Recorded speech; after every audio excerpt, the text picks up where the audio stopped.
தான் இன்னைக்கு அந்த 2 டேங்கர்ஸ் பரிமல் புஷ்பக் இது வருது அப்படின்னு சொல்றாங்க. ஸோ ஆயிலுக்கு எந்த விதமான பிரச்சனையும் கிடையாது.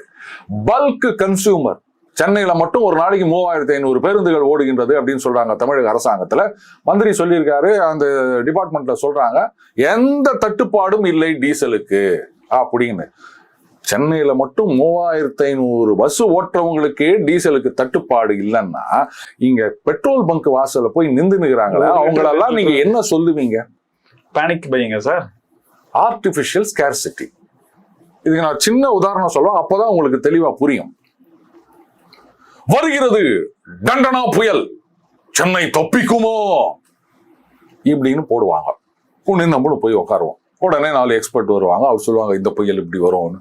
சார் இதுல எந்தெந்த இடங்கள் பாதிக்கும்? இந்த மழை மேகம் மேற்கிலிருந்து வருகிறது அப்படின்னா மேற்கு அந்த பக்கமா, சரி எங்க கிழக்குல இருந்து எங்கேதோ ஒண்ணு வருது அப்படின்னு.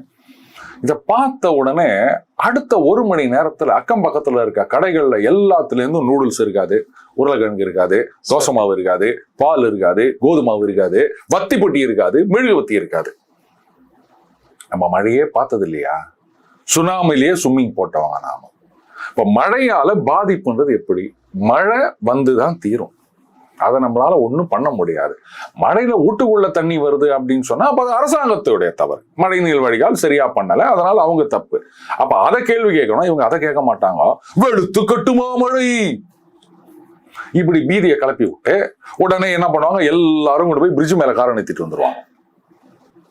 மற்றவங்களுக்கு எல்லாம் எதுவுமே கிடையாது, பிரிட்ஜ் மேல கார் நிக்கிறதுக்கு அப்படின்னு ஆக்கி போட்டோம் நம்ம. இப்படி எல்லாம் மெர்சலை கிளப்பி விட்டு இதுல ஐயோ மழை வந்துச்சு, கரண்ட் இல்லை, நாங்களாம் சோத்துக்கு என்ன பண்ணுவோம்? என்னப்பா அபார்ட்மெண்ட்ல இருக்கவங்க எல்லாம் அன்னாடங்க ஆச்சுங்களா?